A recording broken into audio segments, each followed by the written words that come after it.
Hey, today is May 17th. It's a Monday, so it's the start of a new week. And I'm going to be going over the one trade I took today. That was on Baba. I took Baba calls, and it was a nice winning trade. So, yeah, let's start with the higher time frame as always. Let's go to 1 hour.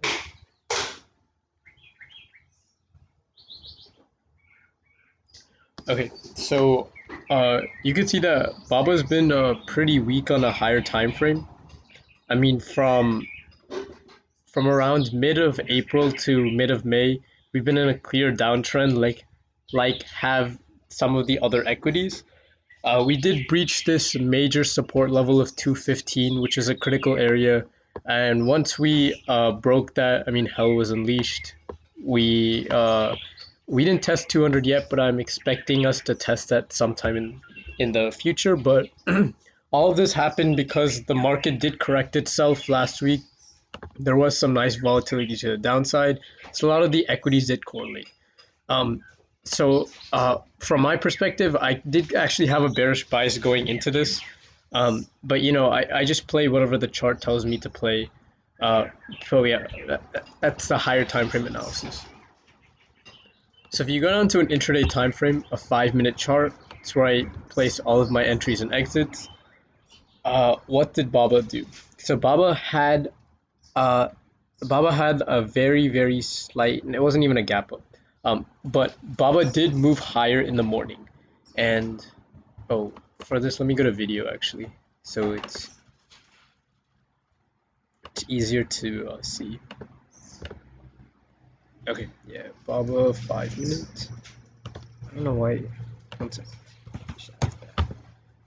Okay, this, and then let me go to NQ's chart, and then let me go to ES's chart. Yeah. Okay. Uh, so this is a very critical thing to understand. I always talk about relative strength and relative weakness. So what's the first thing I do, like I do every day? I identify stocks which have relative strength or which have relative weakness.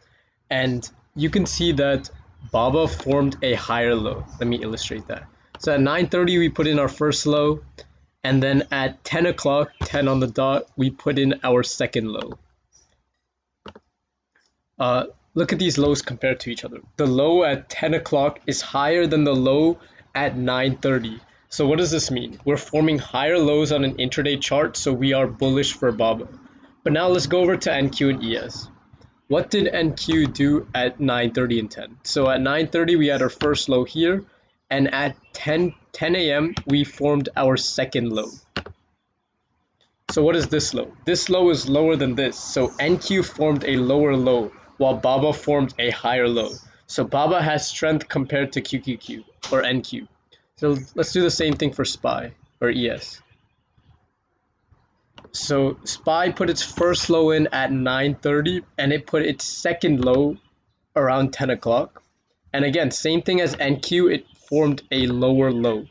So this is telling me that for the short term, bears were in control. They were moving both SPY and QQQ to the downside, while BABA was able to hold value. So that's the first thing I do. I identify relative strength, and that's one confirmation. The second thing is once I found this is I was looking at some sort of place to take it long, maybe a key level break, maybe a flag break. Um, I was looking left, but I really couldn't see much. I knew we had some resistance around 211, but it wasn't really a key level.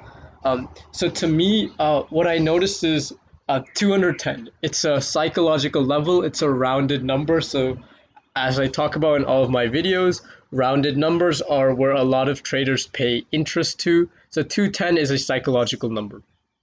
Uh, so right off of the open, Baba broke 210, retested the 210 key level as support now, and it started moving higher. So that's my second confirmation. Baba held the 210 key level.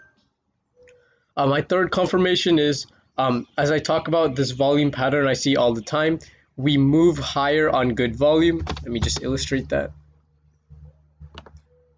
So we moved higher, 930 to 940-ish was very, very good volume. And then we pulled back on volume, so decreasing volume, but we still held value. So what does this mean?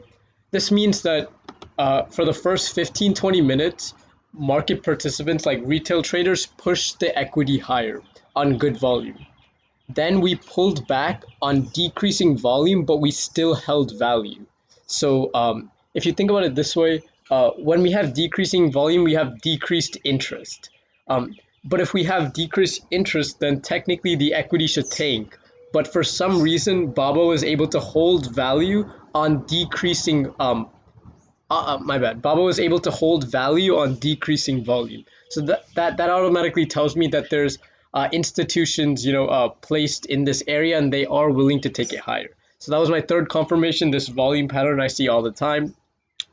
My fourth confirmation was it actually came from Dylan. So Dylan has Cheddar Flow.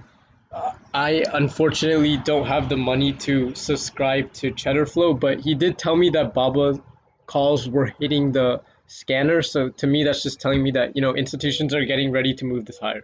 So that's my fourth confirmation. I think Baba calls on Cheddar Flow, and then my fifth confirmation was Baba breaking out of this flag pattern. This is very, very standard stuff. All traders should know basic patterns.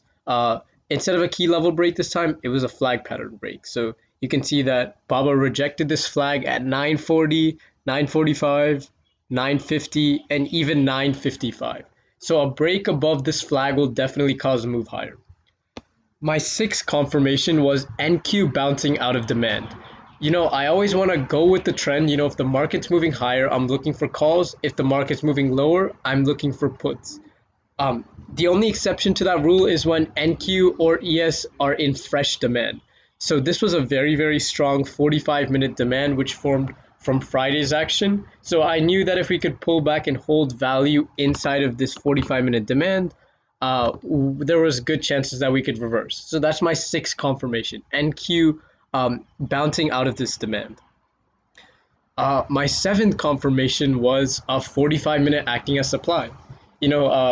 Institutions have their sell orders placed at these supply and demand zones. So if institutions originally sold at, let me pull up the value. If institutions originally sold at 213.15, why would they sell down at 211 or 212?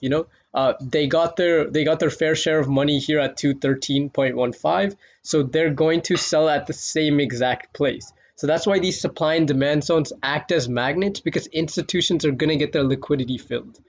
So that was my seventh confirmation. 45-minute supply acting as a magnet. So you have to understand why a lot of my trades work out. It's because I'm taking trades with like 6 or 7 confirmation. And because I am taking such high probability trades with good risk management, I'm able to generate somewhat consistent returns on a weekly or monthly basis. I think my last actual losing trade was last Monday on Netflix, and or it was on Tesla. It was a bad trade. But what I'm saying is that if you take high probability trades with good risk management, then I mean you literally have a 2-to-1, 3-to-1 risk to reward with like a 75-80% win rate. So you're in a good spot. So now let me just go over where I entered, where I exited. I can make a separate video. I know a couple of you asked me to make a separate video on risk management, so I'll do that at a separate time, not in this video. But where I entered was, right before the flag break. I want to enter slightly before the breakout because, retail traders are chasing up right here, and then they're probably going to stop out because they're buying inflated premium. So my golden rule is to always enter before the break, so I'm able to capitalize on their mistakes. So I entered right at 10:10. What I didn't, oh wait, let me link across here so it's easier to see. Okay. So as soon as we broke out of this flag, there's a couple of things I really didn't like about Baba. You can see that at 10:15, NQ and ES had this explosive candle, right? So if Baba had relative strength, then it should have, then theoretically it should have had more of an explosive move than what happened on NQ or ES. But you can see that at 10:15, this was a very, very bad move. We decreased in volume. And then at 10:20, we tried pushing above high a day and we immediately failed. So I played 5 contracts, and if I don't like the position that I'm in, I'm always going to take a couple of contracts out just to minimize my risk, you know? Knowing that the trade isn't that good as it's working out in real time, I'm going to take off maybe 1 or 2 contracts just so, psychologically I feel better because I have minimized risk. So after I saw this nasty rejection at 10:20, I exited 2 contracts. No reason to sell my full position because my trading plan is still intact. Again, we're chopping around. I'm still patient. I was gonna stop out here, but have to respect my rule of a 5-minute candle close below my stop. So this pullback, while it almost scared me, I just followed my rules, so I was fine. And then the 10:35 candle happened, and Baba moved from 211.73, so moved $1 basically. So a dollar move on the underlying asset or the equity is going to cause a a phenomenal move on the options. And at this point, my options were up like 40-50 cents, which is a huge deal. So, just scaling out into strength. Took one off right here. We had this next push up, took another one off here. And then, my final target was 45 minutes supply. Look at the high of this candle. It was 213.15. Where did institutions have their sell imbalances placed at? 213.15. So when I mean like the second or like the tick when we enter the zone we're gonna reject, I really mean that because institutions really do have their sell imbalances placed. If the supply zone was at 213.15 and the high of the day was at 213.15, then there's sell imbalances placed here. So as soon as I saw us reject this, took off my last contract right here. So really, really standard stuff, good entry, and just scaling out. I'm not going to hold all 5 contracts here because if for some reason we do reverse and move lower, then, I was going to regret not selling up here because I want to sell out into strength.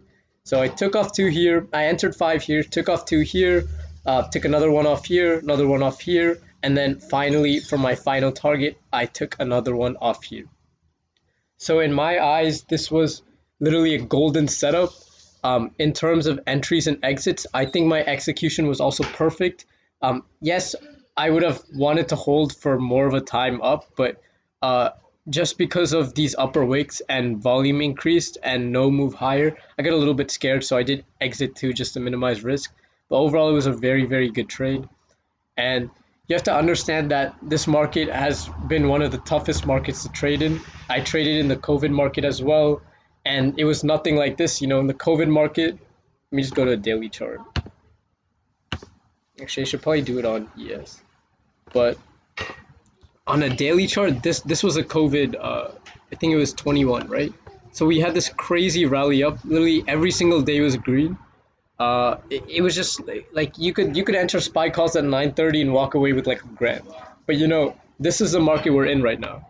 Very, very indecisive. We move up, we gap down, we gap up. We have a week of correction, we start gapping up again. So don't be disappointed if you are break even or even losing money in this market because it is a much harder market to trade in. But hopefully, I did hit my one good trade for the week. I still will be there to trade in the upcoming week, in the upcoming days, but we'll go from there.